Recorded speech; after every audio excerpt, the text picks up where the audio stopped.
सम्राट अशोक मौर्य साम्राज्य के महान शासकों में से एक थे। वह 268 ईसा पूर्व से 232 ईसा पूर्व तक पूरे साम्राज्य पर आदर और सम्मान के साथ शासन करते रहे। शुरुआत में अशोक बहुत महत्वाकांक्षी और कठोर थे। उसके पिता बिंदुसार के बाद जब अशोक को सिंहासन चाहिए था तो उसके छोटे भाई खासकर महेंद्र और तुल्य उसके लिए राजनीतिक चुनौती बने। कुछ इतिहासकार मानते हैं कि अशोक ने उन्हें मारकर या सत्ता से दूर करके अपने लिए सिंहासन सुरक्षित किया।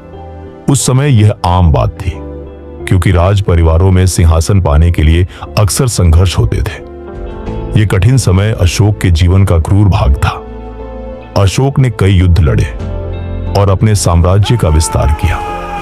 उत्तर में कश्मीर, पश्चिम में काबुल, दक्षिण में कांची और पूरे भारत के महत्वपूर्ण हिस्से उनके अधिकार में आए।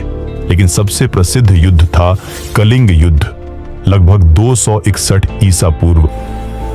इस युद्ध में लगभग 1 लाख लोग मारे गए और लाखों लोग घायल या हुए। यह युद्ध अत्यंत दर्दनाक और विनाशकारी था। इस दृश्य ने अशोक के मन को बदल दिया। उन्होंने अहिंसा, करुणा और न्याय का मार्ग अपनाया। इसके बाद सम्राट अशोक ने अपने साम्राज्य में कई सुधार किए। उन्होंने कानून और प्रशासन को मजबूत किया, खेती और व्यापार को बढ़ावा दिया और जनता की भलाई के लिए कई योजनाएं बनाई।